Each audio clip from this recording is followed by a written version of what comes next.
मायाय लोभोय पवठमाणा चत्तारि कसिना कसाया सिञ्चन्ति मूलायं पुनभूभवस्स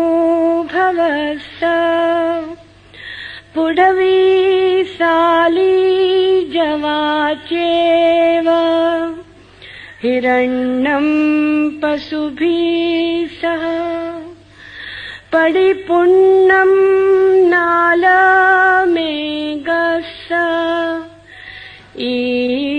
विज्ञातवञ्चरेय।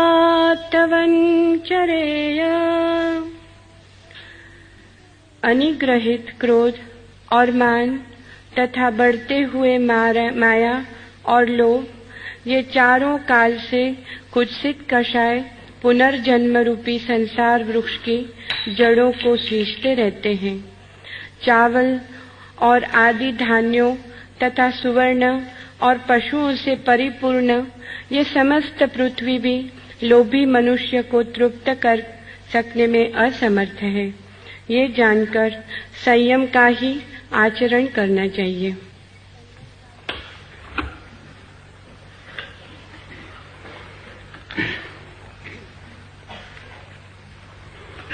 सूत्र के पूर्व कुछ प्रश्न।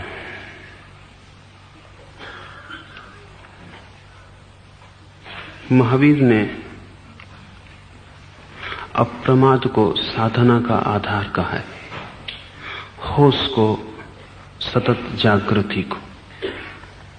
एक मित्र ने पूछा है कि जो होश के बारे में कहा गया है वो हम अपने कामकाज में, ऑफिस में, दुकान में कार्य करते समय कैसे आचरण में लाएं? होश में रहने पर ध्यान जाए तो काम कैसे हो? काम में होते हुए होश का क्या स्थान और साधना हो सकती है? दो तीन बातें ख्याल में लेनी चाहिए। एक, होश कोई अलग प्रक्रिया नहीं है। आप भोजन कर रहे हैं तो होश कोई अलग प्रक्रिया नहीं है कि भोजन करने में बाधा डाले। जैसे मैं आपसे कहूं कि भोजन करें और दौड़ें, तो दोनों में से एक ही हो सकेगा, दौड़ना या भोजन करना। आपसे मैं कहूं कि दफ्तर जाएं तब सोएं, तो दोनों एक ही हो सकेगा, सोएं या दफ्तर जाएं। होश कोई प्रतियोगी प्रक्रिया नहीं है। भोजन कर सकते हैं होश रखते हुए या बेहोशी में। होश भोजन की करने में बाधा नहीं बनेगा। होश का अर्थ इतना ही है कि भोजन करते समय मन कहीं और ना जाए, भोजन करने में ही हो। मन कहीं और चला जाए तो भोजन बेहोश हो जाएगा। आप भोजन कर रहे हैं और मन दफ्तर में चला गया, शरीर भोजन की टेबल पर, मन दफ्तर में है, तो ना तो दफ्तर में हैं आप क्योंकि वहां आप हैं नहीं, और ना भोजन की टेबल पर हैं आप क्योंकि मन वहां नहीं रहा। तो वो जो भोजन कर रहे हैं वो बेहोश है, आपके बिना हो रहा है।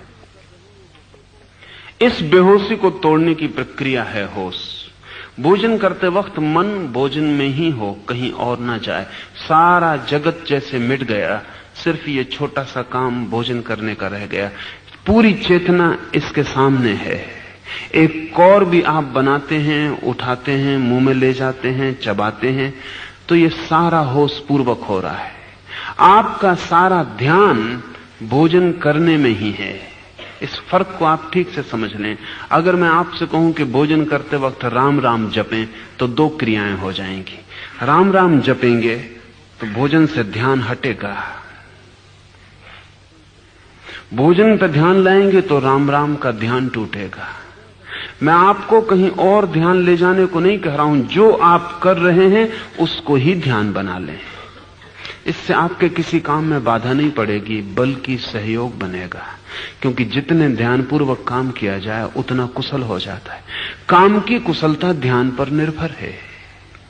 अगर आप अपने दफ्तर में ध्यानपूर्वक कर रहे हैं, जो भी कर रहे हैं, तो आपकी कुशलता बढ़ेगी, क्षमता बढ़ेगी, काम की मात्रा बढ़ेगी और आप थकेंगे नहीं और आपकी शक्ति बचेगी और आप दफ्तर से भी ऐसे वापस लौटेंगे जैसे ताजे लौट रहे हैं। क्योंकि जब शरीर कुछ और करता है, मन कुछ और करता है, तो दोनों के बीच तनाव पैदा होता है। वही तनाव थकान है। आप होते हैं दफ्तर में, मन होता है सिनेमा गृह में, आप होते हैं सिनेमा में, मन होता है घर पर। तो मन और शरीर के बीच जो फासला है वो तनाव ही आपको थकाता है और तोड़ता है। जब आप जहां होते हैं वही मन होता है। इसलिए आप देखें, जब आप कोई खेल खेल रहे होते हैं तो आप ताजे होकर लौटते हैं। खेल में शक्ति लगती है, लेकिन खेल के बाद आप ताजे होकर लौटते हैं। बड़ी उल्टी बात मालूम पड़ती। आप बैडमिंटन खेल रहे हैं कि आप कबड्डी खेल रहे हैं या कुछ भी, या बच्चों के साथ बगीचे में दौड़ रहे हैं, शक्ति व्यय हो रही है, लेकिन इस दौड़ने के बाद आप ताजे होते हैं। और यही काम अगर आपको करना पड़े तो आप थकते हैं। काम और खेल में एक ही फर्क है, खेल में पूरा ध्यान वही मौजूद होता है, काम में पूरा मौजूद नहीं होता। इसलिए अगर आप किसी को नौकरी पर रख लें खेलने के लिए, तो वो खेलने के बाद थक के जाएगा, क्योंकि वो फिर खेल नहीं है, काम है। और जो होशियार हैं वे अपने काम को भी खेल बना लेते हैं। खेल का मतलब यह है कि आप जो भी कर रहे हैं, इतने ध्यान, इतनी तल्लीनता, इतने आनंद से डूब के कर रहे हैं कि उस करने के बाहर कोई संसार नहीं बचा है। आप इस करने के बाहर ज्यादा ताजे, सशक्त लौटेंगे और कुशलता बढ़ जाएगी। जो भी हम ध्यान से करते हैं उसकी कुशलता बढ़ जाती है। लेकिन अनेक लोग ध्यान का मतलब समझते हैं जोर जबरदस्ती से की गई एकाग्रता, तो आप थक जाएंगे। अगर आप जबरदस्ती अपने को खींच के किसी काम पर मन को लगाते हैं तो आप थक जाएंगे। तब तो ये ध्यान भी एक काम हो गया। जो भी जबरदस्ती किया जाता है वो काम हो जाता है। ध्यान को भी आनंद समझें, इसको भी बेचैनी मत बनाएं। ये आपके सिर पे एक बोझ ना हो जाए कि मुझे ध्यान पूर्वक ही काम करना है। इसको चेष्टा और प्रयत्न का बोझ ना दें, हल्के हल्के इसे विकसित होने दें, इसको सहारा दें। जब भी ख्याल आ जाए तो होश पूर्वक करें, भूल जाए तो चिंता ना लें। जब ख्याल आ जाए फिर होश पूर्वक करने लगें। अगर आपने तय किया कि अब मैं काम अपना होश पूर्वक करूंगा, तो आप कर पाएंगे आज ही ऐसा नहीं है, वर्षों लग जाएंगे। क्षण भर भी होश रखना मुश्किल है। तय करेंगे कि होश पूर्वक चलूंगा, 2 कदम नहीं उठा पाएंगे और होश कहीं और चला जाएगा, कदम कहीं और चलने लगेंगे। उससे चिंतित ना हो, पश्चाताप ना करें। लाखों लाखों जीवन की आदत है बेहोशी की, इसलिए दुखी होने का कोई कारण नहीं है। हमने ही साधा है बेहोशी को, इसलिए किससे शिकायत करने जाएं। और परेशान होने से कुछ हल नहीं होता। जैसे ही ख्याल आ जाए कि पैर बेहोशी में चलने लगे, मेरा ध्यान कहीं और चला गया था, आनंद पूर्वक फिर ध्यान को ले आए। इसको पश्चाताप ना बनाएं, इससे मन में दुखी ना हो, इससे पीड़ित ना हो, इससे ऐसा ना समझें कि ये अपने से ना होगा, ये भी ना समझें कि मैं तो बहुत दीनहीन हूं, कमजोर हूं, मुझसे होने वाला नहीं है। होता होगा महावीर से, अपने बस की बात नहीं है। बिल्कुल ना सोचें, महावीर भी शुरू करते हैं तो ऐसा ही होगा। कोई भी शुरू करता है तो ऐसा ही होता है। महावीर इस यात्रा का अंत है, प्रारंभ पर वे भी आप जैसे हैं। अंत आपको दिखाई पड़ा है, महावीर के प्रारंभ का आपको कोई पता नहीं है। प्रारंभ में सभी के पैर डगमगाते हैं। छोटा बच्चा चलना शुरू करता है, अगर वो आपको देख ले चलता हुआ और सोचे कि ये अपने से ना होगा। आप भी ऐसे ही चले थे, आपने भी ऐसे कदम उठाए थे और गिरे थे, और 2 कदम उठाने के बाद बच्चा फिर चारों हाथ पैर से चलने लगता है, सोच के कि ये अपने बस की बात नहीं। या भूल ही जाता है कि 2 कदम से चलना था, फिर चारों से घिसटने लगता है। ठीक प्रमाद को तोड़ने में भी ऐसा ही होगा। 2 कदम आप होश में चलेंगे, फिर अचानक 4 हाथ पैर से बेहोशी में चलने लगेंगे। जैसे ही होश आ जाए फिर खड़े हो जाएं। चिंता मत लें इसकी कि बीच में होश क्यों खो गया। इस चिंता में समय और शक्ति खराब ना करें। तत्काल होश को फिर साधने लगे। अगर 24 घंटे में 24 क्षण भी होश सध जाए तो आप महावीर हो जाएंगे। काफी है, इतना भी बहुत है। इससे ज्यादा की आशा मत रखें, अपेक्षा भी मत करें। 24 घंटे में अगर 24 क्षणों को भी होश आ जाए तो बहुत है। धीरे धीरे क्षमता बढ़ती जाएगी।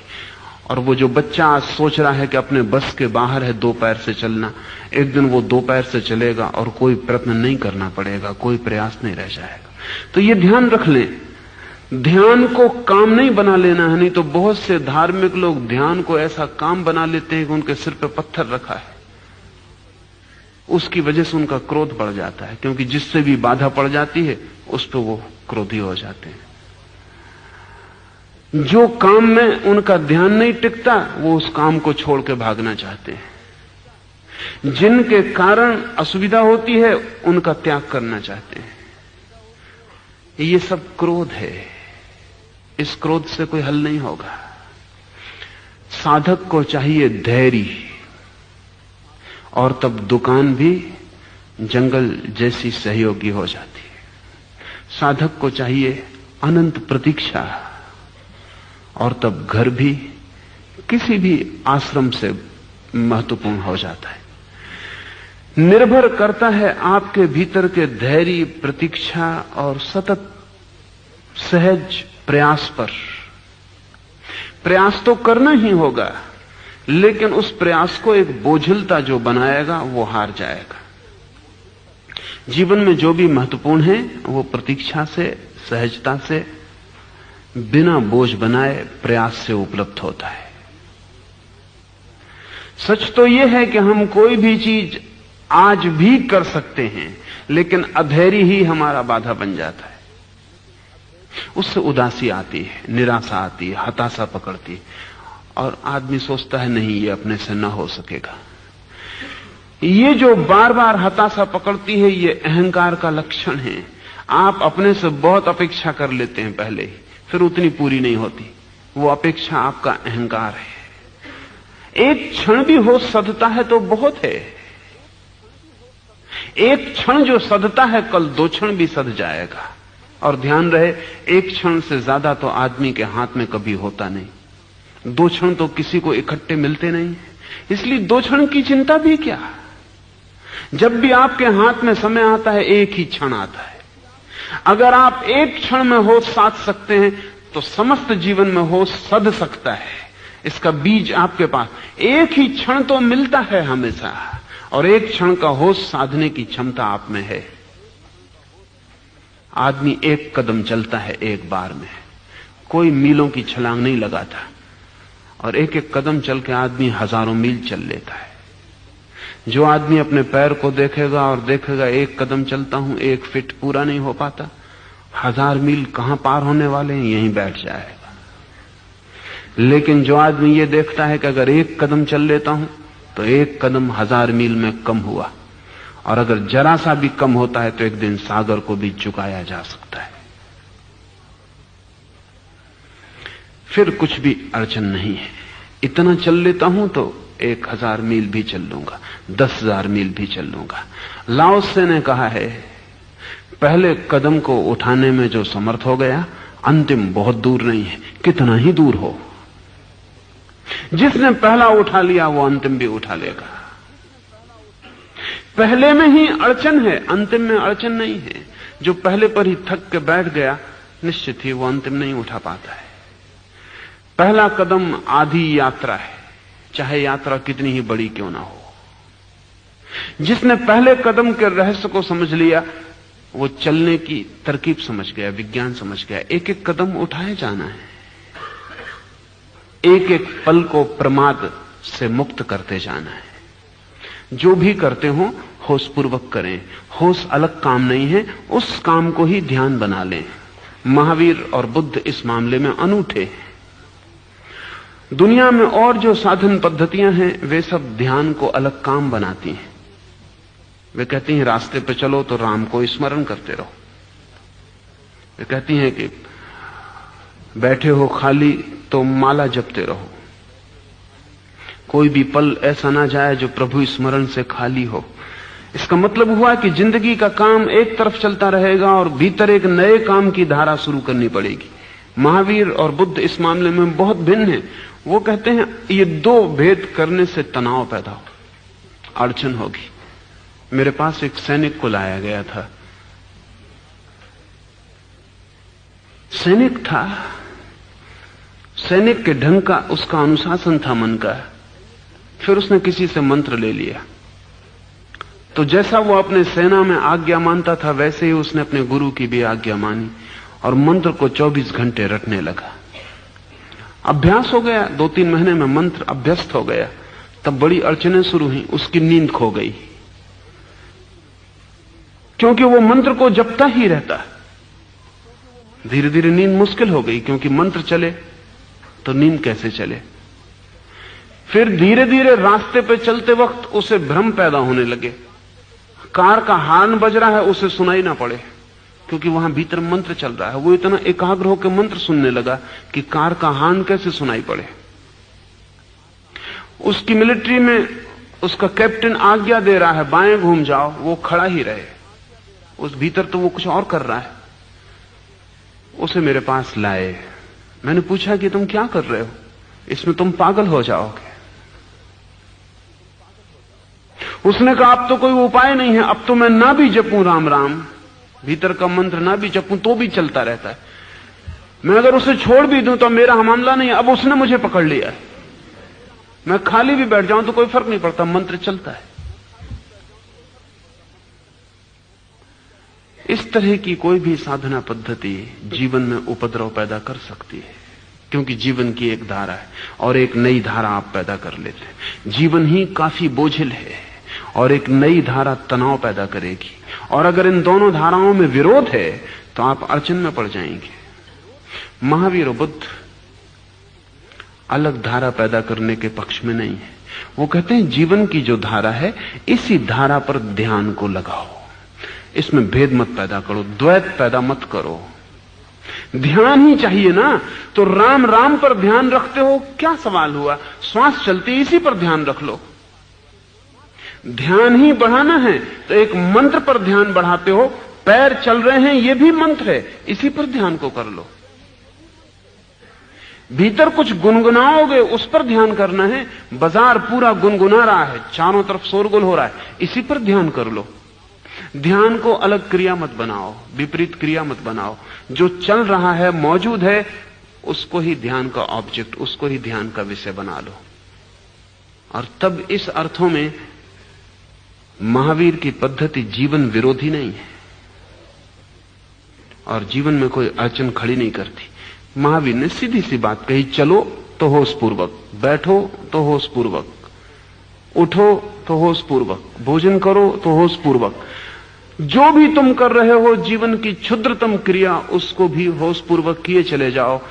क्रिया में बाधा ना पड़ेगी, क्रिया में कुशलता बढ़ेगी और होश भी साथ साथ विकसित होता चला जाएगा। एक दिन तुम पाओगे सारा जीवन होश का एक दीप स्तंभ बन गया, तुम्हारे भीतर सब होशपूर्ण हो गया है।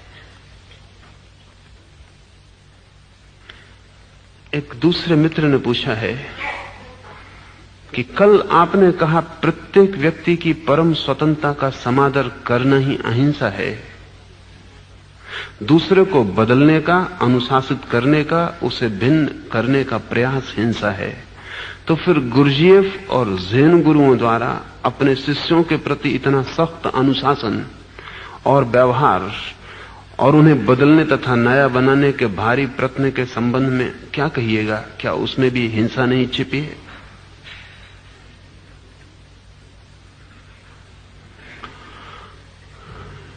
दूसरे को बदलने की चेष्टा हिंसा है, अपने को बदलने की चेष्टा हिंसा नहीं। दूसरे की जीवन पद्धति पर आरोपित होने की चेष्टा हिंसा है, अपने जीवन को रूपांतरण करना हिंसा नहीं। और यही फर्क शुरू हो जाता है। जब भी एक व्यक्ति किसी ज़ेन गुरु के पास जाके अपना समर्पण कर देता है तो गुरु और शिष्य दो नहीं रहे। अब ये दूसरे को बदलने की कोशिश नहीं है, ज़ेन गुरु आपको आके बदलने की कोशिश नहीं करेगा जब तक कि आप जाके बदलने के लिए अपने को उसके हाथ में नहीं छोड़ देते। जब आप बदलने के लिए अपने आप को उसके हाथ में छोड़ देते हैं, समग्र रूपेण समर्पण कर देते हैं, ये सरेंडर टोटल पूरा है, तो अब गुरु आपको अलग नहीं देखता। अब आप उसका ही विस्तार है, उसका ही फैलाव है। अब वो आपको ऐसे ही बदलने में लग जाता है जैसे अपने को बदल रहा हो।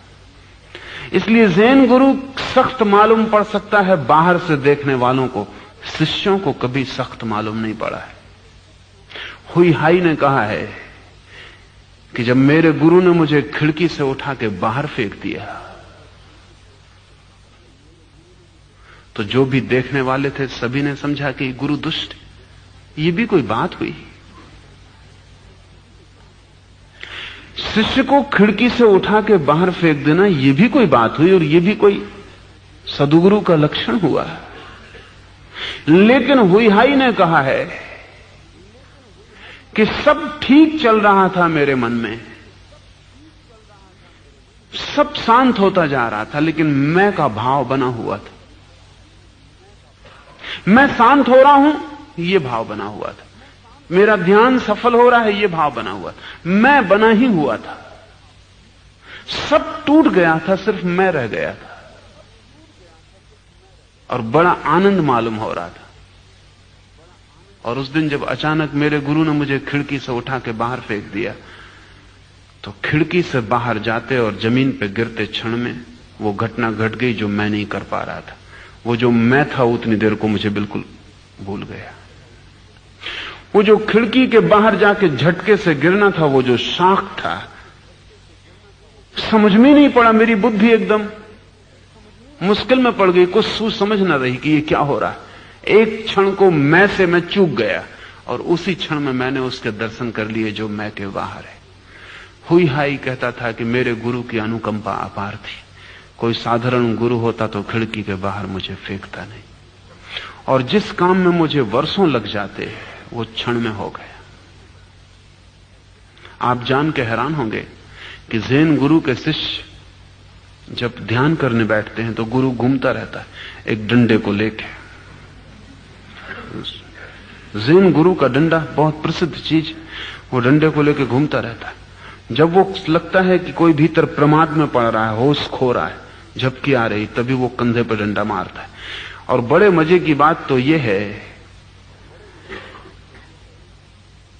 कि जिनको वो डंडा मारता है वो झुक के प्रणाम करते हैं, अनुग्रहित होते हैं। इतना ही नहीं, जिनको ऐसा लगता है कि गुरु उन्हें डंडा मारने नहीं आया और उन्हें भीतर प्रमाद आ रहा है, तो वो दोनों अपने हाथ छाती के पास कर लेते हैं। वो निमंत्रण है कि मुझे डंडा मारे, मैं भीतर सो रहा हूं। तो साधक बैठे रहते हैं, गुरु घूमता रहता है या बैठा रहता है। जब भी कोई साधक अपने दोनों हाथ छाती के पास ले आता, उठा के पैरों से उठा के छाती के पास ले आता, वो खबर दे रहा है कि कृपा करें, मुझे मारें, भीतर मैं झपकी खा रहा हूं। जिन लोगों ने जैन गुरुओं के पास काम किया है उनका अनुभव यह है कि गुरु का डंडा बाहर के लोगों को दिखाई पड़ता होगा कैसी हिंसा है, लेकिन गुरु का डंडा जब कंधे पर पड़ता है, कंधे पर हर कहीं नहीं पड़ता, खास केंद्र हैं जिन पर जैन गुरु डंडा मारते हैं। उन केंद्रों पर चोट पड़ते ही भीतर का पूरा स्नायु तंतु झंझना जाता है। उस स्नायु तंत्र की झंझनाहट में निद्रा मुश्किल हो जाती, झपकी मुश्किल हो जाती, होश आ जाता है। तो हमें बाहर से दिखाई पड़ेगा, बाहर से जो दिखाई पड़ता है उसको सच मत मान लेना, जल्दी निष्कर्ष मत ले लेना। भीतर एक अलग जगत भी है, और गुरु और शिष्य के बीच जो घटित हो रहा है वो बाहर से नहीं जाना जा सकता। उसे जानने का उपाय भीतरी ही है, उसे शिष्य होके ही जाना जा सकता है। उसे बाहर से खड़े होकर देखने में आपसे भूल होगी, निर्णय गलत हो जाएंगे, निष्पत्तियां भ्रांत होंगी, क्योंकि बाहर से जो भी आप नतीजे लेंगे, अगर आप एक रास्ते से गुजर रहे हैं और एक मठ के भीतर एक जैन गुरु किसी को बाहर फेंक रहा है खिड़की के, तो आप सोचेंगे पुलिस में खबर कर देनी चाहिए। आप सोचेंगे ये आदमी कैसा है। अगर आप इस आदमी से मिलने आए थे तो बाहर से ही लौट जाएंगे।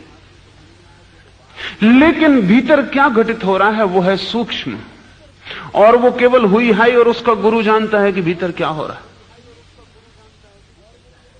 पश्चिम में शॉक ट्रीटमेंट बहुत बाद में विकसित हुआ है। आज हम जानते हैं, मनस्विद मनोचिकित्सक जानते हैं कि अगर व्यक्ति ऐसी हालत में आ जाए पागलपन की कि कोई दवा काम ना करे तो भी शॉक काम करता है। अगर हम उसके स्नायु तंतुओं को इतना झंझना दें कि एक क्षण को भी सातत्य टूट जाए, कंटिन्यूटी टूट जाए। एक आदमी अपने को नेपोलियन समझ रहा है या अपने को हिटलर माने हुए, इसके सब इलाज हो चुके लेकिन कोई उपाय नहीं होता। जितना इलाज करो वो उतना और मजबूत होता चला जाता है। क्या करो? इसके मन की एक धारा बंध गई, एक सातत्य हो गया, एक कंटिन्यूटी हो गई। ये दोहराए चला जा रहा है कि मैं हिटलर हूं। आप कुछ भी करो, ये उस सबसे यही नतीजा लेगा कि मैं हिटलर हूं। इसे समझाने का कोई उपाय नहीं है। समझाने की सीमा के बाहर चला गया है ये। मैं निरंतर कहता हूं कि एक आदमी को अब्राहम लिंकन होने का ख्याल पैदा हो गया। नाटक में काम मिला था उसको अब्राहम लिंकन का, और अमेरिका अब्राहम लिंकन की कोई विशेष जन्मतिथि मना रहा था, इसलिए 1 वर्ष तक उसको अमेरिका के नगर नगर में जाके लिंकन का पाठ करना पड़ा। उसका चेहरा लिंकन से मिलता जुलता था। 1 वर्ष तक निरंतर अब्राहम का लिंकन का पाठ करते करते उसे यह भ्रांति हो गई कि वो अब्राहम लिंकन है। फिर नाटक खत्म हो गया, ये भ्रांति खत्म ना हुई। उसकी चाल अब्राहम लिंकन की हो गई। अब्राहम लिंकन जैसा हकलाता था बोलने में, वैसा वो हकलाने लगा। साल भर लंबा अभ्यास था। मुस्कुराए तो लिंकन के ढंग से, छड़ी उठाए तो लिंकन के ढंग से, बैठे उठे तो लिंकन के ढंग से। थोड़े दिन घर के लोगों ने मजाक लिया, फिर घबराहट हुई। वो अपना नाम भी अब्राहम लिंकन बताने लगा।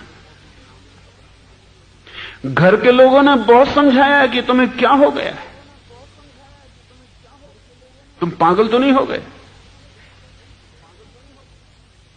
लेकिन जितना उसे समझाया उतना ही वो उन पर मुस्कुराता था। लोग उससे पूछते कि तुम क्यों मुस्कुरा रहे? तो वो कहता तुम सब पागल हो गए, क्या हुआ? मैं अब्राहम लिंकन हूं। हालत यहां तक पहुंची कि लोग कहने लगे कि जब तक इसको गोली ना मारी जाए तब तक ये मानेगा नहीं। अब्राहम लिंकन को गोली मारी गई तब तक ये चैन नहीं लेगा। चिकित्सकों ने समझाया, मनोविश्लेषण किया, कोई उपाय नहीं था। अमेरिका में एक लाई डिटेक्टर, उन्होंने छोटी मशीन बनाई जिसमें झूठ आदमी बोले तो पकड़ जाता है। क्योंकि जब आप झूठ बोलते हैं तो हृदय में सातत्य टूट जाता है। आपसे मैंने पूछा आपका नाम, आपने कहा राम। आपकी उम्र, आपने कहा 45 साल। आज की तारीख, आपने कहा ये दिन, सब ठीक बोला। तब मैंने अचानक आपसे पूछा आपने चोरी की? तो आपके भीतर से तो आएगा हां, क्योंकि आपने की है, और उसको आप बदलेंगे बीच में। भीतर से उठेगा हां, गले तक आएगा हां, फिर हां को आप नीचे दबाएंगे और कहेंगे नहीं। ये पूरा का पूरा झटका जो है नीचे जो मशीन लगी है उस पे आ जाएगा। जैसे कि आपका हृदय की धड़कन का ग्राफ आता है, वैसे ग्राफ में ब्रेक आ जाएगा, झटका आ जाएगा। वो झटका बताएगा कि किस प्रश्न को आपने झूठा उत्तर दिया है। तो इन सज्जन को लाई डिटेक्टर पे खड़ा किया गया कि अगर यह आदमी झूठ बोल रहा है तो पकड़ जाएगा। ये भीतर गहन में तो जानता ही होगा कि मैं अब्राहम लिंकन नहीं हूं। वो आदमी भी परेशान हो गया था इस सब इलाज चिकित्सा समझाने से। उसने आज तय कर लिया था कि ठीक है, आज मान लूंगा, जो कहते हो वही ठीक। पूछे बहुत से प्रश्न, फिर पूछा गया कि तुम्हारा नाम क्या अब्राहम लिंकन है? उसने कहा नहीं, और मशीन ने नीचे बताया कि यह आदमी झूठ बोल रहा है।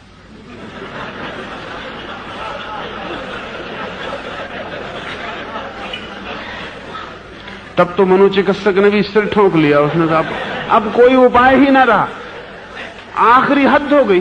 वो लाई डिटेक्टर कह रहा है कि झूठ बोल रहा है, क्योंकि भीतर तो उसे आया हां, लेकिन कब तक इस उपद्रव में पड़ा रहूं, एक दफा ना कह के झंझट छुड़ाऊं। उसने ऊपर से कहा कि नहीं, मैं अब्राहम लिंकन नहीं हूं। इस आदमी के लिए क्या किया जाए? तो शॉक ट्रीटमेंट है, अब कोई उपाय नहीं। ऐसे आदमी के मस्तिष्क को बिजली से धक्का पहुंचाना पड़ेगा। धक्के का एक ही उपयोग है कि वो जो सतत धारा चल रही कि मैं अब्राहम लिंकन हूं, मैं अब्राहम लिंकन हूं, उस धारा को समझाने से कोई उपाय नहीं है, क्योंकि धारा उससे टूटती नहीं। बिजली के धक्के से वो धारा टूट जाएगी, छिन्न भिन्न हो जाएगी। एक क्षण को इस आदमी के भीतर का जो सातत्य है वो खंडित हो जाएगा, गैप, अंतराल हो जाएगा। शायद उस गैप के कारण दोबारा इसको ख्याल ना आए कि मैं अब्राहम लिंकन हूं। इसलिए मनोविज्ञान अब शॉक ट्रीटमेंट का उपयोग करता है। अंतिम उपाय वही है, धक्का पहुंचाकर स्नायु तंतुओं की धारा को तोड़ देना। ज़ेन गुरु बहुत प्राचीन समय से, 1000 साल से 1500 साल से उसका उपयोग कर रहे हैं।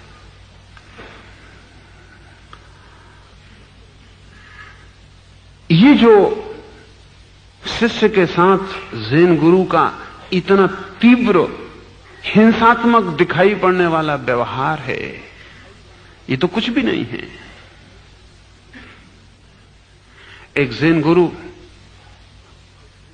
बांकेई की आदत थी कि जब भी वो ईश्वर के बाबत कुछ बोलता तो एक उंगली ऊपर उठा के इशारा करता। जैसा कि अक्सर हो जाता है, जहां गुरु और शिष्य एक दूसरे को प्रेम करते हैं, शिष्य पीठ पीछे गुरु की मजाक भी करते हैं। इस बहुत आत्मीय निकटता होती तब ऐसा हो जाता, इतना परायापन भी नहीं होता कि इतना। तो ये जो उसकी आदत थी उंगली ऊपर उठा के करने की सदा, ये मजाक का विषय बन गई थी। जब भी कोई बात कहता शिष्यों में तो वो उंगली ऊपर उठा देता। उसमें एक छोटा बच्चा भी था जो आश्रम में झाड़ू बुहारी लगाने का काम करता था। वो भी इन बड़े बड़े साधकों के बीच कभी कभी ध्यान करने बैठता था, और जो बड़ों से नहीं हो पाता था उससे हो रहा था, क्योंकि छोटे बच्चे अभी सरल हैं, बूढ़े जटिल हैं। बूढ़े काफी बीमारी में आगे जा चुके हैं, बच्चे अभी बीमारी की शुरुआत में हैं। उसे ध्यान भी होने लगा था, और वो अपनी अंगुली को उठा के गुरु जैसी चर्चा भी करने लगा था। एक दिन सब बैठे थे और बांकेई ने कहा, ईश्वर के संबंध में कुछ बोल उस बच्चे से। उसने कहा, ईश्वर? उसकी उंगली अनजाने ऊपर उठ गई। वो भूल गया कि गुरु मौजूद है, मजाक पीछे चलता है, सामने नहीं। जल्दी से उसने उंगली छिपाई, लेकिन गुरु ने कहा, नहीं, पास आ। चाकू पास में पड़ा था, उठा के उसकी उंगली काट दी। चीख निकल गई उस बच्चे के मुंह से, हाथ में खून की धारा निकल गई। बांकेई ने कहा, अब ईश्वर के संबंध में बोल। उस बच्चे ने अपनी टूटी हुई अंगुली वापस उठाई, और बांकेई ने कहा कि तू जो पाना था वो पा लिया है। वो दर्द खो गया, वो पीड़ा मिट गई, एक नए लोक का प्रारंभ हो गया। ये बड़ा गहन शॉक ट्रीटमेंट हुआ। आज शरीर व्यर्थ हो गया, जो उंगली नहीं थी वो भी उठाने की सामर्थ्य आ गई। अब उंगली के होने में न होने में कोई फर्क ना रहा। जो उंगली कट गई थी, हाथ से खून बह रहा था, लेकिन बच्चा मुस्कुराने लगा, क्योंकि जब गुरु ने उंगली कटने पर फिर दोबारा पूछा कि ईश्वर के संबंध में, तो जैसे शरीर की बात भूल ही गया हो। एक क्षण में गुरु की आंखों में झांका और उसके मुंह पे हंसी फैल गई।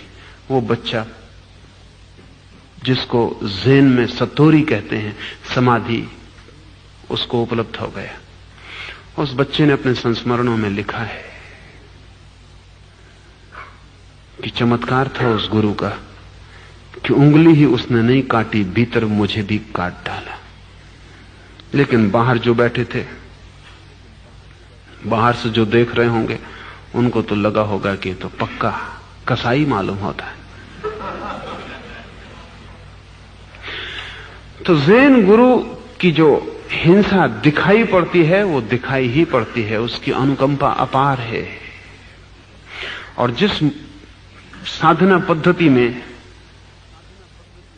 गुरु की इतनी अनुकंपा न हो, वो साधना पद्धति मर जाती। हमारे पास भी बहुत साधना पद्धतियां, लेकिन करीब करीब मर गई, क्योंकि न गुरु में साहस है, न इतनी करुणा है कि वो रास्ते के बाहर जाके भी सहायता पहुंचाए।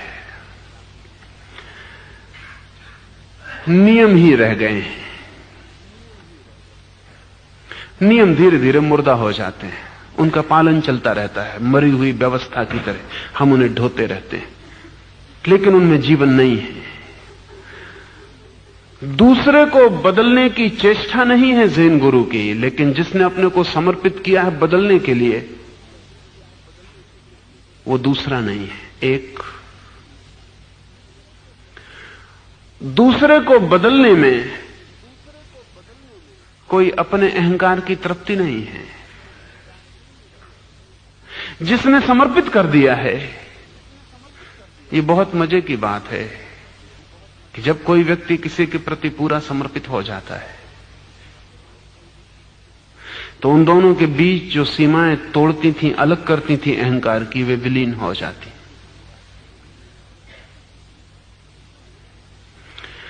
ये मिलन इतना गहरा है जितना पति पत्नी का भी कभी नहीं होता, प्रेमी और प्रेयसी का कभी नहीं होता, जितना गुरु और शिष्य का हो सकता है।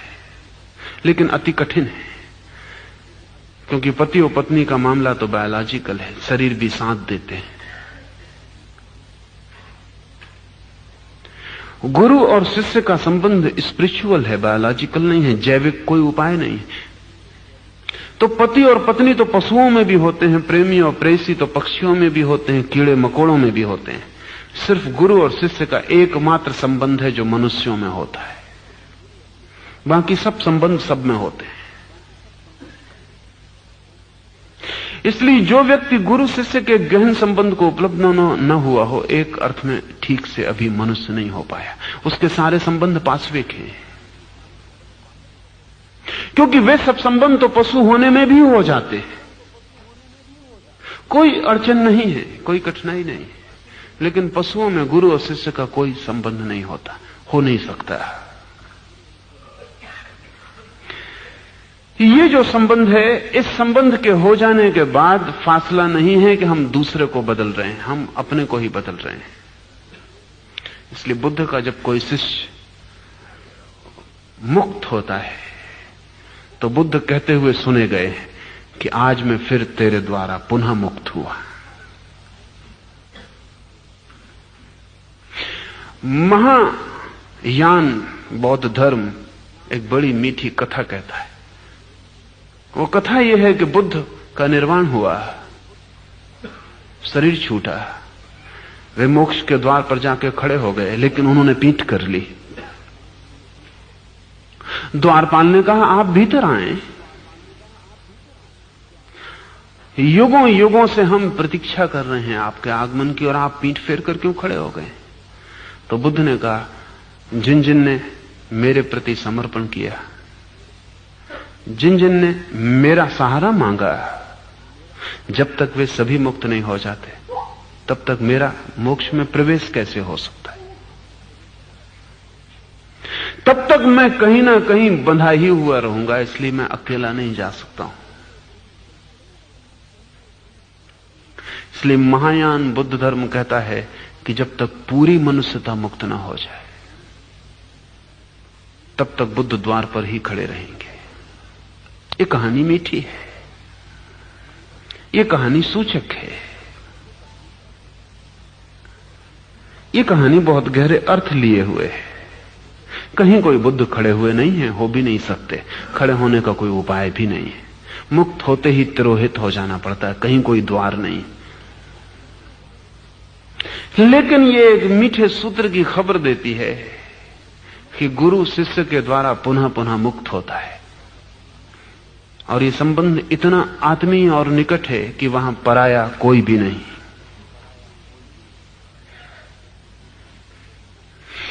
इसी संदर्भ में पूछा है कि यह भी समझाएं कि हिंसक वृत्ति के कारण निकले आदेश और करुणा के कारण निकले उपदेश में साधक कैसे फर्क कर पाए। साधक फर्क कर ही नहीं पाएगा, करना भी नहीं चाहिए। साधक को इससे कोई फर्क नहीं पड़ता, इसे ठीक से समझ लें। गुरु ने चाहे हिंसा भाव से ही साधक को आदेश दिया हो,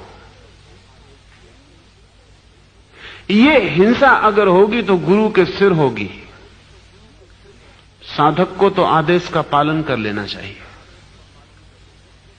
वो तो रूपांतरित होगा ही, चाहे आदेश करुणा से दिया गया हो और चाहे आदेश हिंसक भाव से दिया गया हो।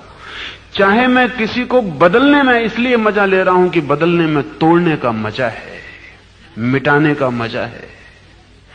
चाहे मैं इसलिए दूसरे को आदेश दे रहा हूं कि नए के जन्म का आनंद है, नए के जन्म की करुणा है। पुराने को मिटाने में हिंसा हो सकती, नए को बनाने में करुणा है। मैं किसी भी कारण से आदेश दे रहा हूं, ये मेरी बात हुई, लेकिन जिसको आदेश दिया गया उसे कोई फर्क नहीं पड़ता। एक मकान को गिराना है और नया बनाना है, हो सकता है मुझे गिराने में मजा आ रहा हो, इसलिए बनाने की बातें कर रहा हूं, इसलिए उसको तोड़ने में मुझे रस है। या मैं बनाने में इतना उत्सुक हूं कि तोड़ना मजबूरी है, तोड़ना पड़ेगा, लेकिन ये मेरी बात है। मकान के बनने में कोई फर्क नहीं पड़ता है। इसलिए साधक को यह चिंता नहीं करनी चाहिए कि गुरु ने जो खिड़की के बाहर फेंक दिया है ये तोड़ने का रस था, कोई हिंसा थी या कोई महाकरुणा थी। और अगर साधक ये फर्क करता है तो समर्पित नहीं है, शिष्य नहीं है। ये तो उसे पहले गुरु के पास आने के पहले सोच लेना चाहिए, ये समर्पण के पहले सोच लेना चाहिए। गुरु के चुनाव की स्वतंत्रता है, गुरु के आदेशों में चुनाव की स्वतंत्रता नहीं है। मैं आ को गुरु चुनूं कि बा को कि सा को मैं स्वतंत्र हूं, लेकिन आ को चुनने के बाद स्वतंत्र नहीं हूं कि आ का आ आदेश मानूं कि बा आदेश मानूं कि सा आदेश मानूं। गुरु को चुनने का अर्थ समग्र चुनना है। इसलिए ज़ेन में, सूफियों में, जहां बहुत गहन गुरु की परंपरा विकसित हुई है और बड़े आंतरिक रहस्य उन्होंने खोले, सूफी शास्त्र कहते हैं कि गुरु को चुनने के बाद खंड खंड विचार नहीं किया जा सकता है कि वो क्या ठीक कहता है और क्या गलत कहता है। अगर लगे कि गलत कहता है तो पूरे ही गुरु को छोड़ देना तत्काल। ऐसा मत सोचना कि ये बात न मानेंगे ये गलत है, ये बात मानेंगे ये सही है। इसका तो मतलब हुआ कि गुरु के ऊपर आप हैं और अंतिम निर्णय आपका ही चल रहा है कि क्या ठीक और क्या गलत। तो परीक्षा गुरु की चल रही है, आपकी नहीं। और इस तरह के लोग जब मुसीबत में पड़ते हैं तो जुम्मा गुरु का है। सूफी कहते हैं कि जब गुरु को चुन लिया तो पूरा चुन लिया, ये टोटल एक्सेप्टेंस है। अगर किसी दिन छोड़ना हो तो टोटल छोड़ देना, पूरा छोड़ देना, हट जाना वहां से। लेकिन आधा चुनना और आधा छोड़ना मत करना। बहुत कीमती बात है कि ये ठीक लगता है इसलिए चुनेंगे, तो आखिर में आप ही ठीक हैं। जो ठीक लगता है वो चुनते हैं, जो गलत लगता है वो नहीं चुनते। तो आपको ठीक और गलत का तो राज मालूम ही है। अब बचा क्या है चुनने का? जब आप ये भी पता लगा लेते हैं कि क्या ठीक है और क्या गलत है, तो आपको बचा ही क्या है? शिष्य होने की कोई जरूरत ही नहीं। लेकिन अगर शिष्य होने की जरूरत है तो आपको पता नहीं है क्या ठीक है और क्या गलत है। गुरु का चुनाव समग्र है। छोड़ना हो तो सूफी कहते हैं पूरा छोड़ देना। बड़ी मजे की बात सूफियों ने कही है। बायजीद ने कहा है कि अगर गुरु को छोड़ना हो तो जितने आदर से स्वीकार किया था, जितने समग्रता से, उतने ही आदर से, उतनी ही समग्रता से छोड़ देना। कठिन है मामला। किसी को आदर से स्वीकार करना तो आसान है, आदर से छोड़ना बहुत मुश्किल है। हम छोड़ते ही तब हैं जब अनादर मन में आ जाता है। लेकिन बायजीद कहता है जिसको तुम आदर से न छोड़ सको, समझ लेना आदर से चुना ही नहीं था। क्योंकि ये तुमने चुना था। तुम निर्णायक न थे कि गुरु ठीक होगा कि गलत होगा। ये चुनाव तुम्हारा था, आदर पूर्वक तुमने चुना था। अगर तुम मेल नहीं खाते तो बायजीद ने कहा है समझना कि ये गुरु मेरे लिए नहीं है, ठीक और गलत तुम कहां जानते हो? तुम इतना ही कहना कि इस गुरु से मैं जैसा हूं उसका मेल नहीं खा रहा है। बातचीत का मतलब यह है कि जब भी तुम्हें गुरु छोड़ना पड़े तो तुम समझना कि मैं इस गुरु का शिष्य होने के योग्य नहीं हूं, छोड़ देना। लेकिन हम गुरु को तब छोड़ते हैं जब हम पाते हैं कि ये गुरु हमारा गुरु होने के योग्य नहीं है। मैं शिष्य होने के योग्य नहीं हूं, इसका यही भाव हो सकता है शिष्यत्व का। गुरु के शिखर को न समझा जा सकता है। अब यही हुई हाई को फेंक दिया है खिड़की के बाहर। ये समग्र स्वीकार है, इसमें भी कुछ हो रहा होगा, इसलिए गुरु ने फेंक दिया है। इसे हुई हाई स्वीकार कर लेगा। गुरुजीएफ के पास लोग आते थे तो गुरुजीएफ अपने ही ढंग का आदमी था। सभी गुरु अपने ढंग के आदमी होते हैं और दो गुरु एक से नहीं होते, हो भी नहीं सकते, क्योंकि गुरु का मतलब यह है कि जिसने अपनी अद्वितीय चेतना को पा लिया बेजोड़, तो वो अलग तो हो ही जाएगा। गुरुजीएफ के पास कोई आता तो वो क्या करेगा इसके कोई नियम न थे। हो सकता है वो कहे 1 वर्ष तक रहो आश्रम में, लेकिन मुझे देखना मत, मेरे पास मत आना। ये काम है साल भर का, ये काम करना कि सड़क बनानी है, कि गिट्टी फोड़नी है, कि गड्ढा खोदना है, कि वृक्ष काटने हैं, ये काम साल भर करना। और साल भर के बीच एक बार भी मेरे पास मत आना।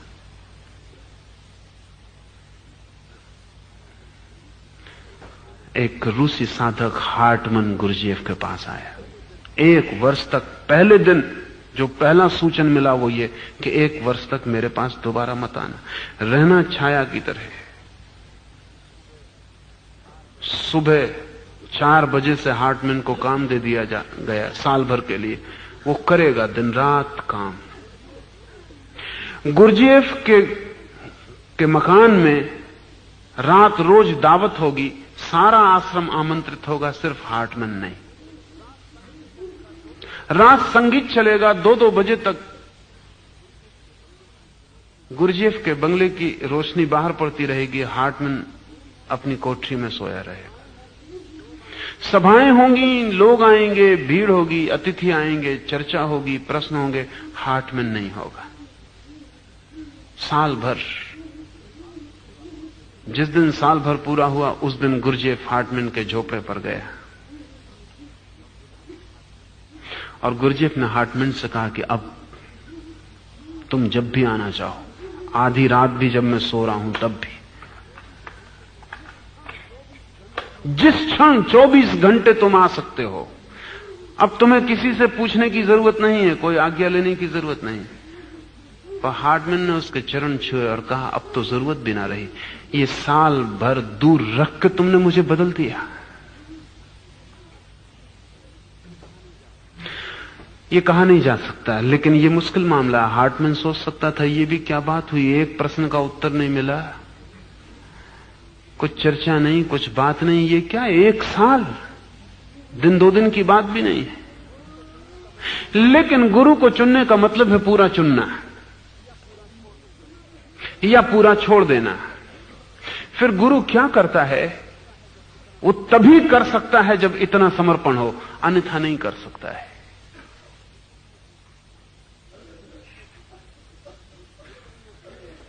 एक मित्र ने पूछा है कि आप महावीर, बुद्ध, लाओसे पर न बोलकर अपनी निजी और आंतरिक बातें बताएं। और ये भी लिखा है बिना दस्तखत किए कि आपको मैं इतना कायर नहीं मानता हूं कि आप अपनी निजी बातें नहीं बताएंगे।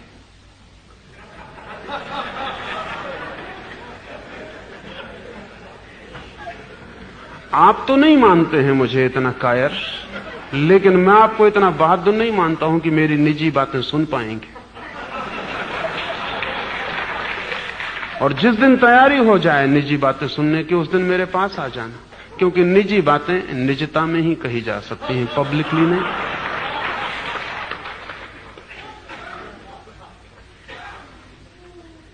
मगर उसके पहले कसौटी से गुजरना पड़ेगा। बहादुरी की मैं जांच कर लूंगा।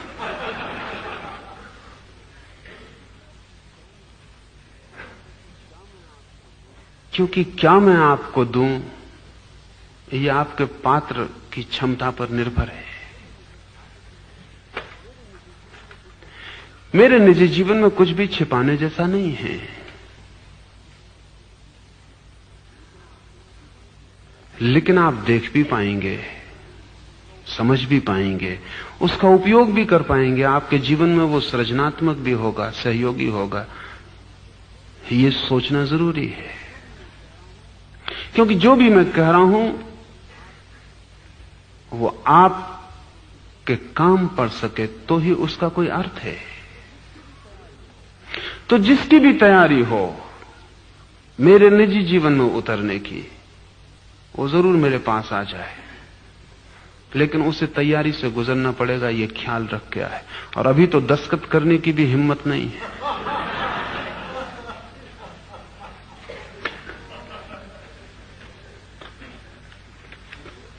अब हम सूत्र लें। क्रोध, मान, माया और लोभ, ये चारों काले कुत्सित कसाय पुनर्जन्म रूपी संसार वृक्ष की जड़ों को सींचते रहते हैं। चावल और जौ आदि धान्यों तथा स्वर्ण और पशुओं से परिपूर्ण ये समस्त पृथ्वी भी लोभी मनुष्य को तृप्त कर सकने में असमर्थ है। यह जानकर संयम का आचरण करना चाहिए। 4 कसाय महावीर ने कहे, क्रोध, मान, माया, लोभ। ये चारों शब्द हमारे बहुत परिचित हैं। शब्द ये चारों बिल्कुल अपरिचित हैं। शब्द के परिचय को हम भूल से सत्य का परिचय समझ लेते हैं। हम सभी को मालूम है क्रोध का क्या मतलब, और क्रोध से हमारा मिलना हुआ नहीं। हालांकि क्रोध हम पर हुआ है, बहुत बार हमसे हुआ है। क्रोध में हम डूबे हैं, लेकिन क्रोध इतना डुबा लेता है कि वो जो देखने की तटस्थता चाहिए, जो क्रोध को समझने की दूरी चाहिए, वो नहीं बचती। इसलिए क्रोध हमसे हुआ है, लेकिन क्रोध को हमने जाना नहीं। हमारे क्रोध को दूसरों ने जाना होगा, हमने नहीं जाना है। इसलिए मजे की घटना घटती, क्रोधी आदमी भी अपने को क्रोधी नहीं समझता। सारी दुनिया जानती है कि वो क्रोधी है, लेकिन वो भर नहीं जानता कि मैं क्रोधी हूं। क्या मामला है? सब देख लेते हैं क्रोध को, वो खुद क्यों नहीं देख पाता? असल में क्रोध की घटना में वो मौजूद ही नहीं रहता। वो जो ऑब्जर्वर है, निरीक्षक है, वो डूब जाता है, उसका कोई पता ही नहीं रहता। बाकी तो कोई क्रोध में नहीं है, इसलिए वो लोग देख लेते हैं कि ये आदमी क्रोध में है।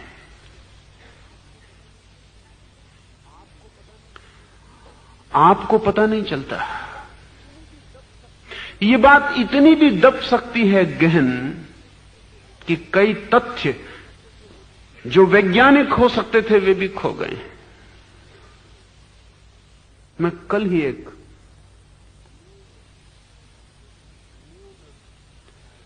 लियोनेल टाइगर की एक किताब देख रहा था। उसने बड़ी महत्वपूर्ण खोज की है। उसने काम किया है स्त्रियों के मासिक धर्म पर। तो वो कहता है कि जब मासिक धर्म के 4-5 दिन होते हैं, तब स्त्रियां ज्यादा क्रोधी होती हैं, ज्यादा चिड़चिड़ी होती हैं, ज्यादा परेशान होती हैं, ज्यादा हिंसक हो जाती हैं, उनकी सारी वृत्तियां निम्न हो जाती हैं। न केवल इतना, बल्कि उन 5 दिनों में उनका बौद्धिक स्तर भी गिर जाता, उनकी इंटेलिजेंस भी गिर जाती, उनका आईक्यू, उनका जो बुद्धि माप है वो नीचे गिर जाता 15%। इसलिए परीक्षा के समय स्त्रियों के लिए विशेष सुविधा होनी चाहिए। मेंसेस में किसी लड़की की परीक्षा नहीं होनी चाहिए, अकारण पिछड़ जाएगी। ठीक पीरियड के मध्य में, पिछले पीरियड और दूसरे पीरियड के ठीक बीच में 14 दिन के बाद स्त्रियों के पास सबसे ज्यादा प्रसन्न भाव होता है, और उस समय वे कम क्रोधी होती हैं, कम चिड़चिड़ी होती हैं, और उस समय उनकी बुद्धि माप 15% बढ़ जाता है। इसलिए अगर मध्य पीरियड में लड़की हो और लड़के के साथ परीक्षा दे तो वो फायदे में रहेगी 15% ज्यादा। अगर मेंसेस में हो तो नुकसान में रहेगी 15% कम, और दोनों मिलकर 30% का फर्क हो जाता है, जो कि बड़ा फर्क है। इस पर जितना काम चलता है उससे धीरे धीरे ये भी ख्याल में आना शुरू हुआ, लेकिन इतने 1000 साल लग गए और ख्याल में नहीं आया कि स्त्री और पुरुष दोनों एक ही जाति के पशु हैं। तो स्त्रियों में ही मासिक धर्म हो यह आवश्यक नहीं है, कहीं ना कहीं पुरुष में भी मासिक धर्म जैसी कोई समान घटना होनी चाहिए, लेकिन पुरुषों को अब तक ख्याल नहीं आया। होनी चाहिए ही, क्योंकि दोनों की शरीर रचना एक ही ढांचे में होती है, दोनों की सारी व्यवस्था एक जैसी है। जो भेद है वो थोड़ा सा ही भेद है, और वो भेद इतना है कि स्त्री ग्राहक है और पुरुष दाता है जीवाणुओं के संबंध में, बाकी तो सारी बात एक है। तो स्त्री में अगर मासिक धर्म जैसी कोई घटना घटती तो पुरुष में भी घटनी चाहिए। 100 वर्ष पहले एक आदमी ने इस संबंध में थोड़ी खोजबीन की, एक जर्मन सर्जन ने, और उसे शक हुआ कि पुरुष में भी मासिक धर्म होता है, लेकिन चूंकि कोई वाह घटना नहीं घटती रक्तस्राव की, इसलिए आदमी भूल गया है।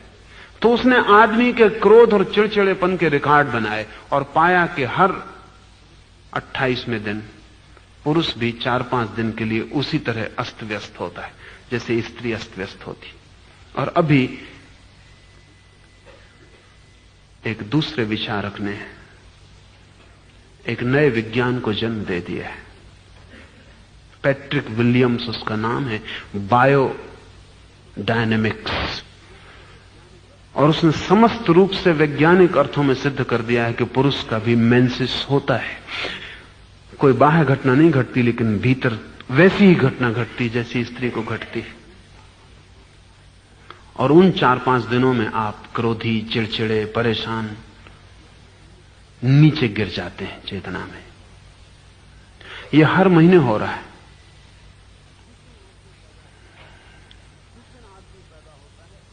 जिस दिन आदमी पैदा होता है उसको पहला दिन समझ लें, तो उसके हिसाब से हर 28वें दिन का आप पूरा कैलेंडर बना सकते हैं जीवन का। वो पहला दिन है, फिर हर 28वें दिन पुरुष का कैलेंडर बन सकता है। और जब आपके कैलेंडर में आपका मेंसेस आ जाए तो दूसरों को भी बता दें और खुद भी सावधान रहें। और आज नहीं कल हमें स्त्री पुरुष का विवाह करते वक्त ध्यान रखना चाहिए कि दोनों का मेंसेस साथ ना पड़े। ऐसा लगता है स्त्री पुरुषों को, पति पत्नियों को देख के कि बहुत मात्रा में साथ पड़ता होगा, क्योंकि दोनों का मेंसेस साथ पड़ जाए तो भारी उपद्रव और कलह होने वाली। ये इसीलिए संभव हो सका कि आज तक ख्याल नहीं आया कि पुरुष का भी मासिक धर्म होता है, क्योंकि हम क्रोध से परिचित ही नहीं तो ये ख्याल आ जाता। इसलिए मैं कह रहा हूं, अगर हम क्रोध की धारा का निरीक्षण करते तो हमको भी पता चल जाएगा कि हर महीने आपका बंधा हुआ दिन है, बंधा हुआ समय है जब आप ज्यादा क्रोधी होते, और हर महीने आपके बंधे हुए दिन है जब आप कम क्रोधी होते। लेकिन ये तो बड़ी यांत्रिक बात हुई, ये तो आप मशीन की तरह घूम रहे हैं, आपकी मालिकियत नहीं मालूम पड़ती। जैसा क्रोध है वैसा ही लोभ भी है, वैसी ही माया भी है, वैसा ही मोह भी है। उन सब में आप बंधे हुए हैं, और ये जो बंधन है ये बड़ा अद्भुत है। आपको ख्याल सिर्फ भ्रम रहता है कि आप मालिक हैं। अभी चूहों पर बहुत वैज्ञानिकों ने प्रयोग किए हैं। छोटा सा हार्मोन जो पुरुष में होता है, पुरुष चूहे में, जरा सा मात्रा उसकी अगर मादा चूहे को इंजेक्ट कर दी जाए तो बड़ी हैरानी की बात है, मादा चूहिया जो है वो पुरुष चूहे की तरह व्यवहार करना शुरू कर देती। वही अकड़, वही चाल जो पुरुष चूहे की होती, वही झगड़ेलू वृत्ति, हमला का भाव, वो सब आ जाता। इतना ही नहीं, पुरुष हार्मोन के इंजेक्शन के बाद मादा चूहिया जो है पुरुष चूहे पे चढ़ के संभोग करने की कोशिश करती है, जो कि वो कर नहीं सकती। पुरुष चूहों को स्त्री हार्मोन के इंजेक्शन देकर देखा गया, वो बिल्कुल स्त्रीण हो जाते, दब्बू हो जाते, भागने लगते हैं, भयभीत हो जाते हैं, हर छोटी चीज से कपने लगते हैं। क्या इसका यह अर्थ हुआ कि छोटे छोटे हार्मोन इतने प्रभावी हैं और आपकी चेतना इतनी दीन कि एक इंजेक्शन आपको स्त्री और पुरुष बना सकता है, और एक इंजेक्शन आपको बहादुर और कायर बना सकता है? तो फिर जिसको आप कहते हैं भयभीत है, कायर है, जिसको आप कहते हैं बहादुर है, हिम्मतवर है, जिसको आप कहते हैं साहसी है, दुस्साहसी है, इनके बीच जो फर्क है वो छोटे से हार्मोन का है। आम तौर से यही है बात। आपकी कुछ ग्रंथियां निकाल ली जाएं, आप क्रोध नहीं कर पाएंगे। कुछ ग्रंथियां निकाल ली जाएं, आपकी काम वासना तिरोहित हो जाएगी। तो क्या ये शरीर आप पर इतना हावी है और आपकी आत्मा की कोई स्वतंत्रता नहीं है? इसलिए महावीर इनको चार शत्रु कहते हैं, क्योंकि जब तक कोई इन चार के ऊपर न उठ जाए तब तक उसको आत्मा का कोई अनुभव नहीं होता। जब तक क्रोध के हार्मोन आपके भीतर मौजूद हैं और फिर भी आप क्रोध नहीं करते, और काम वासना के हार्मोन आपके भीतर मौजूद हैं और फिर भी आप ब्रह्मचर्य को उपलब्ध हो जाते, लोभ की सारी रासायनिक प्रक्रिया भीतर है और फिर भी आप अलोभ को उपलब्ध हो जाते, तभी आपको आत्मा का अनुभव होगा। आत्मा का अर्थ है शरीर के पार सत्ता का अनुभव। लेकिन हम तो शरीर के पार होते नहीं, शरीर ही हमें चलाता है।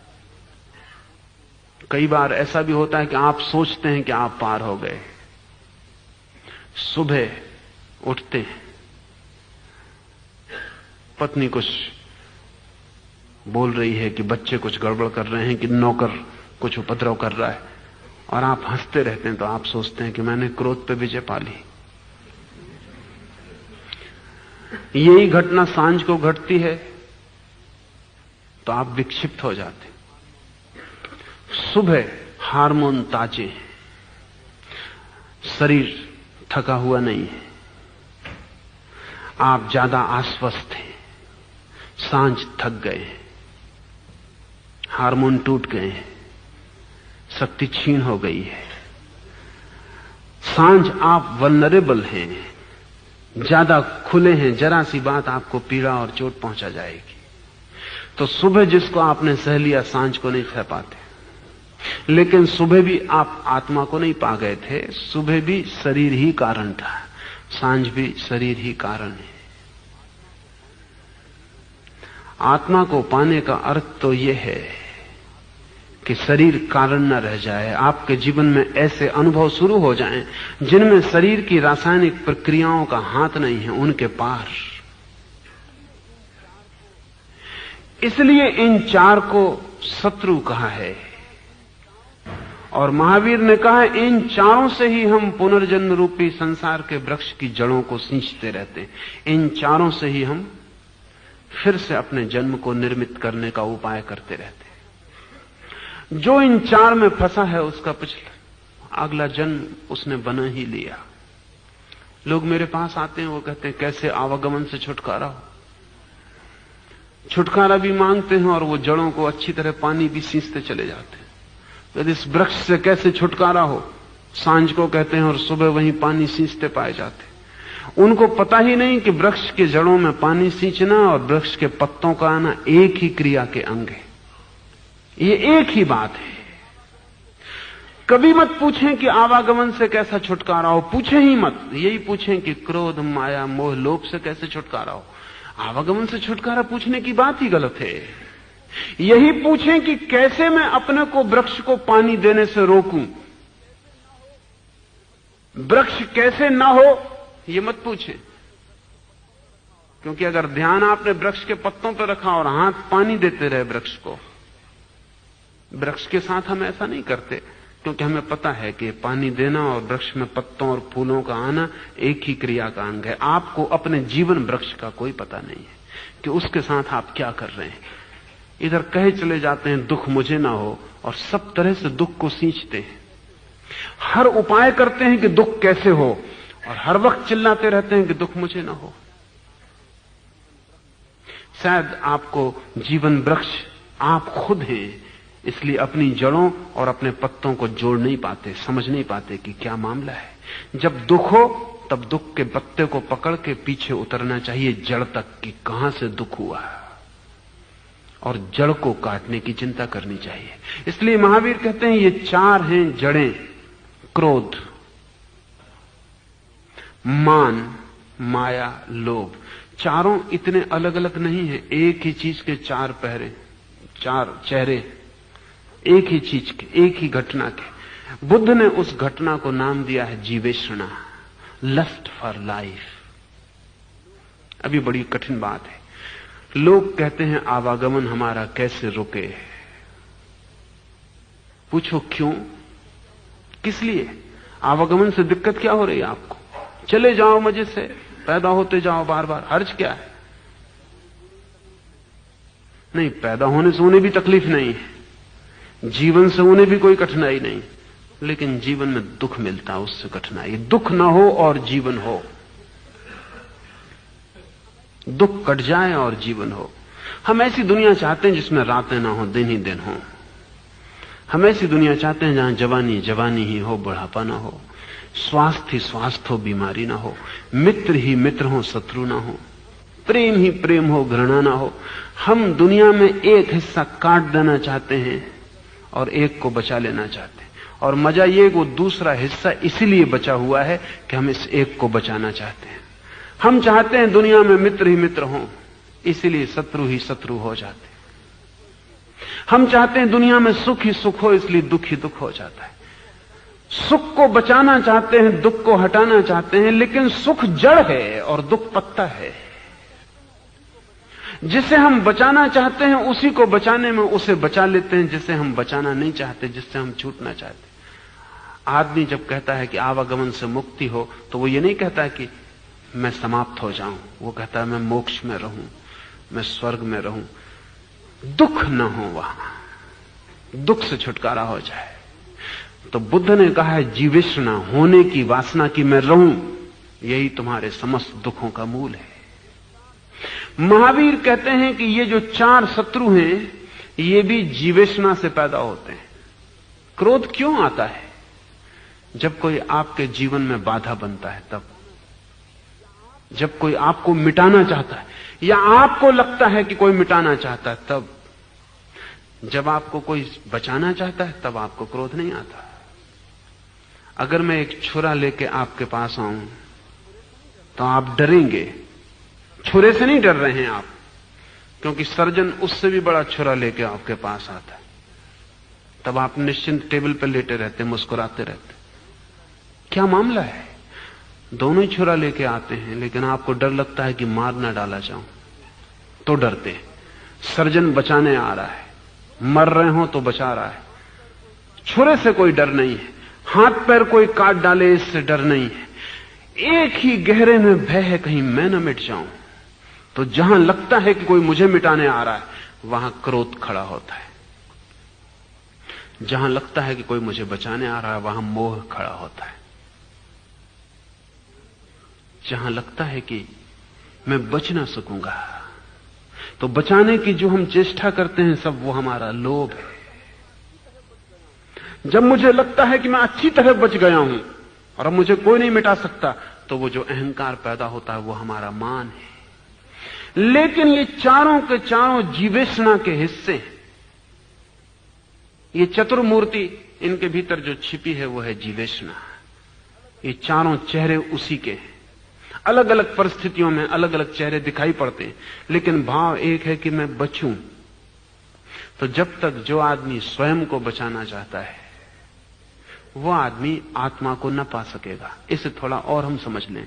जो आदमी स्वयं को बचाना चाहता है वो दूसरे को मिटाना चाहेगा, क्योंकि स्वयं को बचाने का दूसरे को मिटाए बिना कोई उपाय नहीं है। महावीर का अहिंसा पर इतना जोर इसीलिए है, वो कहते हैं दूसरे को मिटाने की बात ही छोड़ दो, पर ध्यान रखना दूसरे को मिटाने की बात वही छोड़ सकता है जो स्वयं को बचाने की बात छोड़ दे।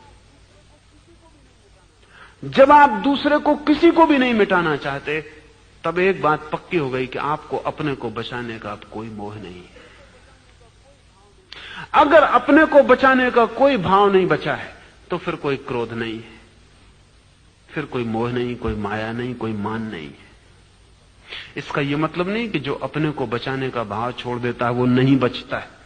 मामला उल्टा है, जो नहीं बचाता अपने को वही बचता है, और जो बचाता है वो बार बार मरता है। जीसस ने कहा है जो बचाएगा वो मिटेगा, और जो अपने को खोने को तैयार है उसको कोई भी मिटा नहीं सकता है। लेकिन ऐसा मत सोचना कि अगर ऐसा है कि खोने की तैयारी से हम सदा के लिए बच जाएंगे इसलिए हम खोने को तैयार, तो आप ना बचेंगे। आपका मनोभाव बचने के लिए ही है। वही वासना जन्मों का कारण है। कोई आपको जन्म देता नहीं, आप ही अपने को जन्म देते हैं। आप ही अपने पिता हैं, आप ही अपने माता हैं, आप ही अपने को जन्म दिए चले जाते हैं। ये जन्म का जो उपद्रव है इसके कारण आप ही हैं। इसलिए तो मौत से इतनी घबराहट होती, इतनी बेचैनी होती, और मरते वक्त भी आदमी कहता है कि जन्म मरण से छुटकारा हो जाए, लेकिन मतलब उसका इतना ही होता है कि मरण से छुटकारा हो जाए। जन्म तो वो भाषा की भूल से कह रहा है, फिर से सोचेगा तो नहीं कहेगा। सोचें, जन्म से छुटकारा चाहते हैं, जीवन से छुटकारा चाहते हैं। जिस दिन आप जन्म से छुटकारा चाहते हैं उस दिन मरण से छुटकारा हो जाएगा। हम सब मरण से छुटकारा चाहते हैं, इसलिए नए जन्म का सूत्रपात हो जाता है। हम छोर से बचना चाहते हैं, जड़ से नहीं। मरण है पत्ता आखिरी, जन्म है जड़, तो जड़ ही काटनी होगी। संन्यास का अर्थ है जड़ को काटना, संसार का अर्थ है पत्तों को काटना। काटते दोनों हैं। सन्यासी बुद्धिमान है, वो वहां से काटता है जहां से काटना चाहिए। संसारी मूढ़ है, वो वहां काटता है जहां काटने का कोई अर्थ नहीं बल्कि खतरा है, क्योंकि पत्ते समझते हैं कि कलम की जा रही, तो एक पत्ता काटो चार निकल आते हैं।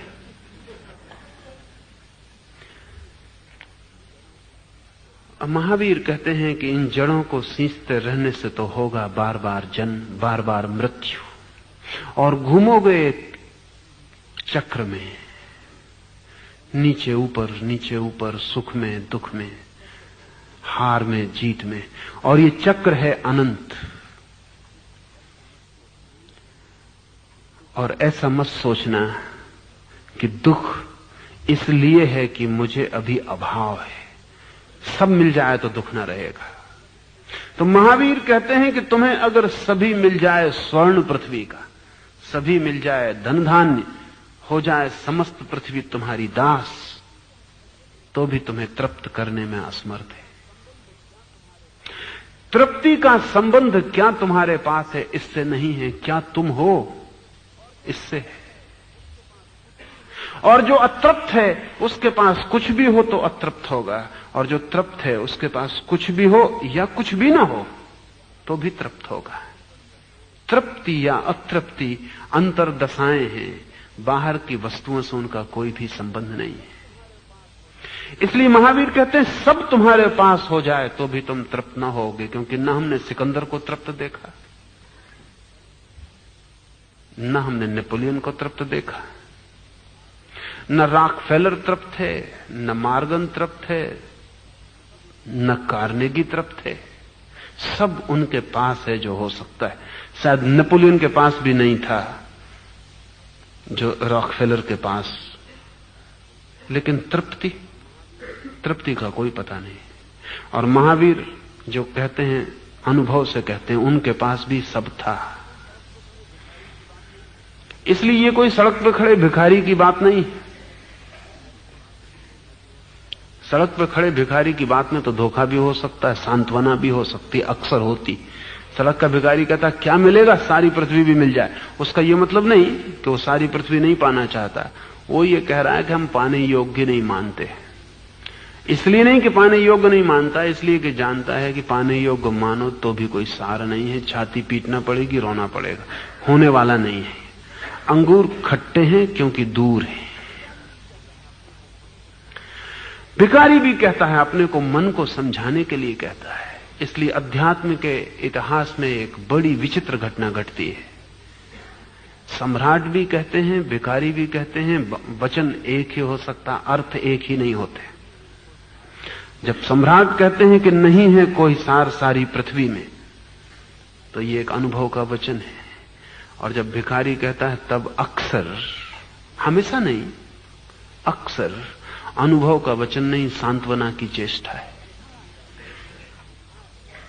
समझा रहा है अपने को, बेकार है, कुछ होगा नहीं, तृप्ति होने वाली नहीं, पूरी पृथ्वी मिल जाए तो भी। ये अपने को संतुष्ट करने की चेष्टा है। महावीर जो कह रहे हैं ये संतुष्ट करने की चेष्टा नहीं है, ये असंतोष के गहन अनुभव का परिणाम है। तो महावीर कहते हैं सब भी तुम्हें मिल जाए तो भी कुछ ना होगा, क्योंकि सबके मिलने से भी तुमको नहीं मिलोगे। सब भी मिल जाए, पूरी पृथ्वी भी मिल जाए तो अपने से मिलन नहीं होगा। और तृप्ति है अपने से मिलन का नाम। दूसरे से मिलने में सिवाय अतृप्ति के कुछ भी पैदा नहीं होता। वो धन हो कि व्यक्ति हो कि कुछ भी हो, दूसरे से मिलन अतृप्ति का ही जन्मदाता है। और अतृप्ति होगी, और मिलने की आकांक्षा होगी, और भ्रम पैदा होगा कि और मिल जाए तो शायद सब ठीक हो जाए। अपने से ही मिलने पर तृप्ति होती है, क्योंकि फिर खोजने को कुछ भी नहीं रह जाता। लेकिन अपने से वो मिलता है जो जीवेषणा छोड़ देता है। अपने से वो मिलता है जो काम, क्रोध, लोभ, मोह के पागलपन को छोड़ देता है। क्योंकि ये पागलपन दूसरे में ही उलझाए रखते हैं, ये अपने पास आने ही नहीं देते। क्रोध का मतलब है दौड़ गए आग में दूसरे की तरफ। अक्रोध का अर्थ है लौट आए आग से अपनी तरफ। मोह का अर्थ है जुड़ गए दूसरे से पागल की तरह। अमोह का अर्थ है लौट आए बुद्धिमान की तरह अपनी तरफ। अहंकार का अर्थ है दूसरे की आंखों में दिखने की चेष्टा, पागलपन है, क्योंकि सब दूसरे भी इसी कोशिश में लगे हैं।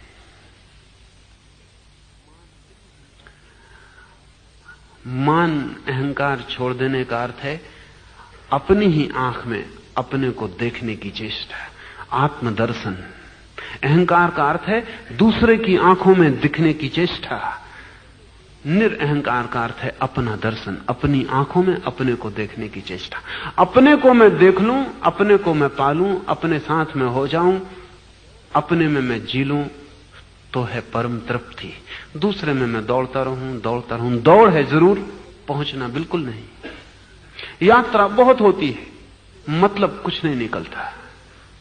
इसलिए महावीर कहते हैं इन चार को ठीक से पहचान लेना, और जब ये चार तुम्हें पकड़े तो एक बात का ध्यान रखना, स्मरण रखना कि समस्त पृथ्वी को पा लेने पर भी कुछ होता नहीं है।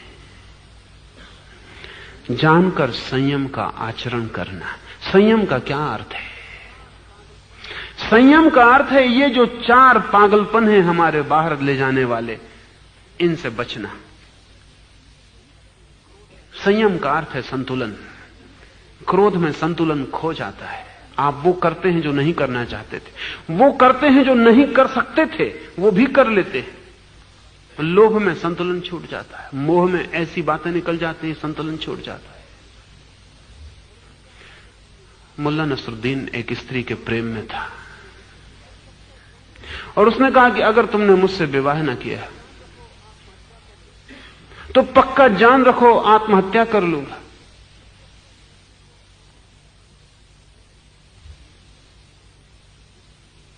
उस स्त्री ने पूछा सच? वो डर गई। सच आत्महत्या कर लोगे? मुल्ला नसरुद्दीन ने कहा कि this has been my usual procedure. ये मैं सदा ऐसे ही करता रहा हूं। जब भी किसी स्त्री से प्रेम में पड़ता हूं तो सदा यही करता हूं, आत्महत्या।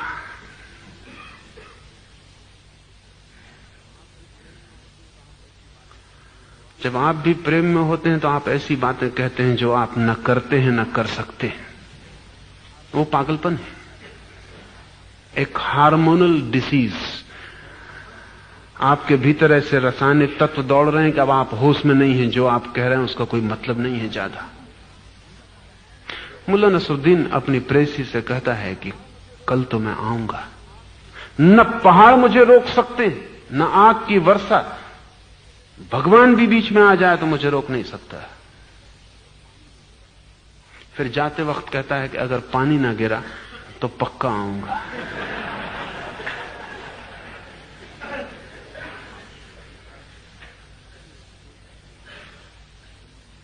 अपनी एक प्रेसी से विदा ले रहा है।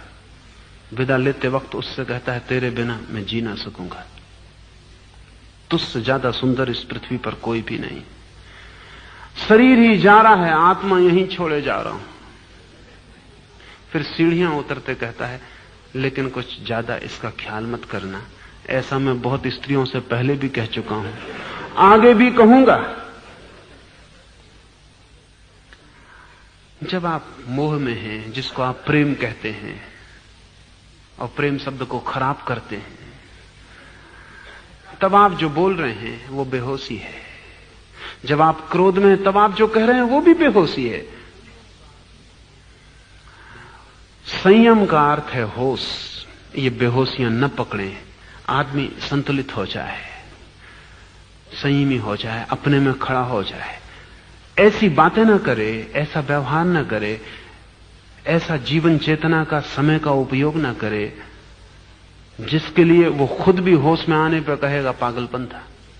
इसलिए सभी बूढ़े जवानों पर नाराज दिखाई पड़ते हैं। उसका और कोई कारण नहीं, अपनी जवानी का दुख।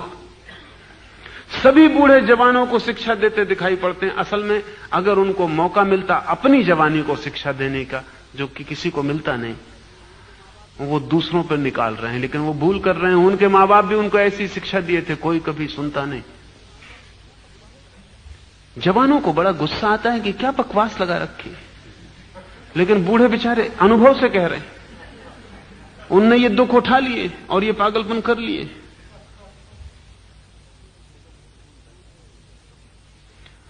मुल्ला नसरुद्दीन बैठा है एक बगीचे की बेंच पर अपनी पत्नी के साथ। सांझ हो गई है, वृक्षों की छाया में कोई नया युगल, एक नया युवक और नई युवती प्रेम की बातें कर रहे हैं। पत्नी बेचैन हो गई। आखिर पत्नी ने मुल्ला से कहा कि ऐसा मालूम पड़ता है कि ये लड़का और लड़की शादी करने की तैयारी कर रहे हैं, तुम जाके कुछ रोकने की कोशिश करो, जरा खांसो खखारो। मुल्ला ने कहा, मुझको किसने रोका था? सब अपने अनुभव से सीखते हैं, बीच में पढ़ने की कोई भी जरूरत नहीं है।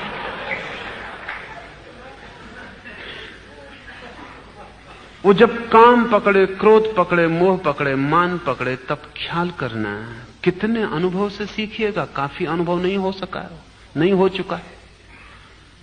कितना अनुभव हो चुका है, पुनरुक्ति कर रहे हैं। हाँ, एक अनुभव जरूरी है, लेकिन पुनरुक्ति मूढ़ता है। एक भूल आवश्यक है, लेकिन उसी को दोबारा दोहराना मूढ़ता है। मूढ़ वे नहीं हैं जो भूलें करते हैं, और बुद्धिमान वे नहीं हैं जो भूलें नहीं करते।